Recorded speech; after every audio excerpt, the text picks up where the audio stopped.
Shalom, selamat pagi jemaat GKI Jatinegara dan Banjar Bintara yang dikasihi Tuhan Yesus. Puji Tuhan, atas berkat dan kasih karunia-Nya, kita boleh menikmati hari baru ini dan kita akan merenungkan firman Tuhan di dalam Sekar, semakin dekat Kristus. Sebelum kita merenungkan Sekar pagi ini, mari kita berdoa terlebih dahulu. Mohon pimpinan Roh Kudus. Mari kita berdoa. Bapa kami di surga, Bapa yang kami sembah, kami puji dalam nama Tuhan Yesus.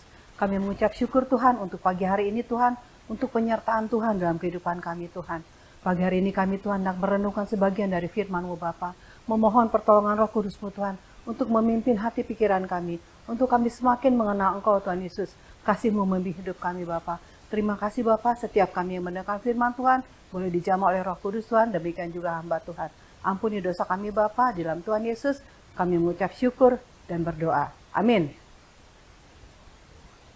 Jemaat yang dikasihi Tuhan, tema Sekar pada hari ini adalah mahkota kerendahan hati yang terambil dari Mazmur 149 ayat ketiga sampai ayat kelima.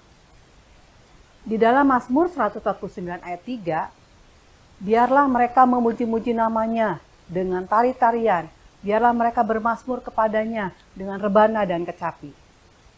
145 ayat 4, sebab Tuhan berkenan kepada umatnya, Ia memahkotai orang-orang yang rendah hati dengan keselamatan. Di dalam Mazmur 149 ayat yang kelima, biarlah orang yang saleh beria-ria dalam kemuliaan. Biarlah mereka bersorak-sorai di atas tempat tidur mereka. Jemaat yang dikasihi Tuhan, mahkota adalah kehormatan, hiasan di atas kepala. Sedangkan rendah hati yaitu karakter manusia yang bersedia belajar dari kegagalan. Mau meminta maaf kepada orang lain jika kita bersalah. Memaafkan orang yang bersalah. Menerima keterbatasan dan lingkungan kita. Dan percaya kepada kuasa Roh. Keselamatan adalah anugerah yang bisa kita peroleh.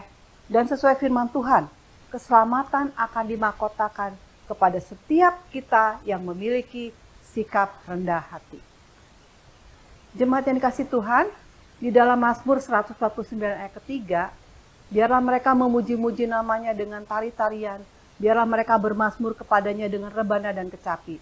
Mazmur ini secara keseluruhan adalah sebuah nyanyian pujian yang menyerukan orang-orang untuk bersorak, bersukacita atas karya Tuhan di dalam membebaskan dan memelihara umatnya. Pemazmur melihat bahwa meskipun umat hidup dalam penindasan dan sengsara karena bangsa lain, tetapi mereka terus berusaha untuk hidup saleh. Hal ini mendatangkan sukacita dan kemuliaan Tuhan. Di dalam Mazmur 149 ayat 4 difirmankan, sebab Tuhan berkenan kepada umatnya, Ia memahkotai orang-orang yang rendah hati dengan keselamatan. Jemaat, ayat ini mengungkapkan bahwa Tuhan berkenan kepada orang-orang yang rendah hati dan memberikan keselamatan sebagai sebuah mahkota, tanda kehormatan. Makna dari ayat ini adalah bahwa Tuhan menyayangi orang yang rendah hati dan taat kepadanya dan akan memberikan mereka keselamatan sebagai sebuah hadiah. Lebih luas lagi maknanya bahwa keselamatan datang dari Tuhan dan bukan dari upaya atau usaha manusia. Maka bagi orang-orang yang merendahkan hati, mereka di hadapan Tuhan dan mengendalikan sepenuhnya hidupnya kepada Dia, akan dipenuhi dengan berkat-Nya dan ditinggikan oleh-Nya. Orang yang mendapatkan mahkota itu adalah orang yang rendah hati. Di dalam Mazmur 149 ayat kelima dikatakan, biarlah orang-orang saleh beria-ria dalam kemuliaan, biarlah mereka bersorak-sorai di atas tempat tidur mereka. Maksudnya mereka memuji Tuhan. Haleluya, haleluya, puji Tuhan. Mereka sepanjang malam, sepanjang hari, mereka memuji Tuhan karena kemenangan yang mereka peroleh. Jemaat, orang yang rendah hati adalah orang yang bisa menerima ketika orang lain mengkritik dia. Walaupun belum tentu apa yang dituduhkan itu benar. Ia tidak langsung marah ataupun kecewa. Ia bahkan mau memeriksa dirinya. Apakah benar apa yang dituduhkan kepadanya itu? Bila benar, ia mau segera memperbaiki dirinya dan meminta maaf. Bila tidak pun, ia hanya akan tersenyum, memaafkan orang yang mengkritik atau berlaku kurang kepadanya. Sebab dia tahu apa yang berkenan di mata Allah adalah jauh lebih penting daripada anggapan manusia terhadap dirinya. Rendah hati membuat kita mawas diri, menyadari bahwa kita sendiri adalah juga manusia yang punya banyak kekurangan dan kelemahan. Tuhan saja mau menerima kita dan selalu mengampuni kesalahan kita. Maka siapakah kita kalau kita tidak mau mengampuni orang-orang yang menyakiti kita? Yesus sendiri adalah contoh kerendahan hati. Orang yang rendah hati adalah orang yang selamat dari konflik, sebab kerendahan hati adalah awal pemulihan. Tuhan Yesus telah mengajarkan kepada para muridnya pola untuk rendah hati, seperti mencuci kaki para muridnya di dalam Yohanes 13 ayat 12-15. Ketika Yesus mengambil seorang anak kecil, karena dikatakan bahwa karena yang terkecil di antara kamu sekalian, dialah yang terbesar, diuraikan di dalam Lukas 48. Demikian juga di dalam Matius 23 ayat 12b. Barang siapa merendahkan dirinya akan ditinggikan. Tuhan Yesus mengatakan di dalam Matius 11 ayat 29, Aku lemah lembut dan rendah hati. Tuhan Yesus lah pribadi yang paling rendah hati. Kemudian juga ada yang rendah hati juga selain itu. Ada juga Nabi Musa yang merendahkan diri di hadapan Tuhan. Juga ada Raja Daud, dikenal sebagai orang yang berkenan di hati Tuhan. Daud memerintah Israel dengan keadilan dan kerendahan hati. Dan masih banyak lagi nabi-nabi lain yang rendah hati. Karena rendah hati merupakan hal yang gampang untuk diucapkan, tetapi seringkali sulit untuk dilakukan. Firman Tuhan yang cukup keras berikut ditunjukkan kepada orang-orang yang tinggi hati. Dikatakan di dalam Amsal 16 ayat 5. Setiap orang yang tinggi hati akan kekejian bagi Tuhan. Sungguh, ia tidak akan luput dari hukuman.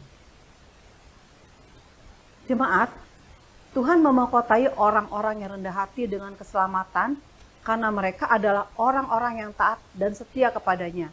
Mereka merendahkan diri di hadapan Tuhan, mengakui kelemahan dan keterbatasan mereka, dan mengandalkannya sepenuhnya.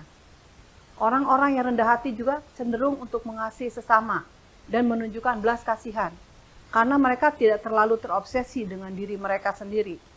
Mereka bersedia untuk melayani Tuhan dan melayani orang lain tanpa mengharapkan imbalan atau penghargaan.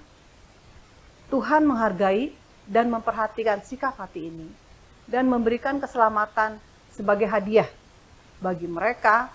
Karena itu, keselamatan adalah hadiah yang terbesar dan paling berharga yang Tuhan dapat berikan kepada kita.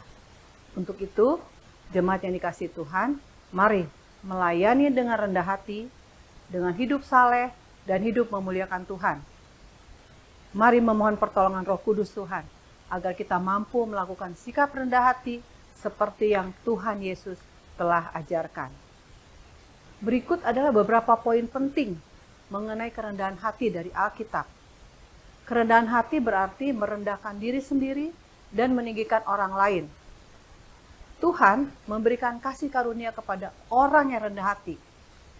Pahala kerendahan hati adalah kehormatan dan peninggian dari Tuhan.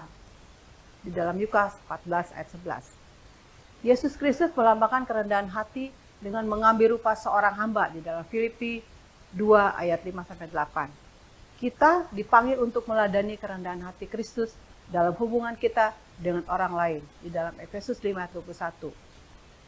Kerendahan hati berarti mengakui ketergantungan kita pada Allah di dalam 2 Tawarid 7 ayat 14. Tuhan menentang orang yang sombong, tetapi memberikan kasih karunia kepada orang yang rendah hati dalam Yakobus 4 ayat 6. Jemaat, akhirnya kita diingatkan kembali akan pentingnya menjadi pribadi yang rendah hati.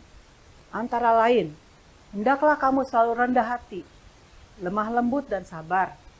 Tunjukkanlah kasihmu dalam hal saling membantu. Efesus 4 ayat 2. Karena itu sempurnakanlah sukacitaku dengan ini. Hendaklah kamu sehati sepikir dalam satu kasih, satu jiwa, satu tujuan, dengan tidak mencari kepentingan sendiri atau puji-pujian yang sia-sia. Sebaliknya, hendaklah rendah hati yang seorang menganggap yang lain lebih utama daripada dirinya sendiri. Seperti dalam Filipi 2 ayat 2 dan 3. Dan akhirnya, hendaklah kamu semua seia sekata, seperasaan, mengasihi saudara-saudara, penyayang, dan rendah hati. Di dalam 1 Petrus 3 ayat ke-8. Amin. Mari kita berdoa. Allah Bapa di surga, Allah Bapa yang kami sembah, kami puji dalam nama Tuhan Yesus. Terima kasih Tuhan untuk firman Tuhan yang mengajarkan kepada kami untuk hidup rendah hati. Sehingga kami boleh memperoleh keselamatan, hadiah, mahkota dari Tuhan dalam kehidupan kami. Terima kasih Bapa, sertai Bapa setiap kami jemaat-Mu Tuhan, untuk mampu melakukannya Tuhan. Dan kami mohon pertolongan dari Roh Kudus-Mu saja Bapa. Terima kasih Bapa yang baik. Pimpin kami selanjutnya Tuhan sepanjang hari ini Tuhan. Untuk kami boleh menyenangkan hati Tuhan dengan hidup rendah hati, dengan hidup memuliakan Tuhan. Di dalam nama Tuhan Yesus kami mengucap syukur dan berdoa. Amin. Terima kasih Bapak Ibu, selamat pagi. Selamat melakukan kegiatan sepanjang hari ini dalam pernyataan Tuhan. Soli Deo Gloria.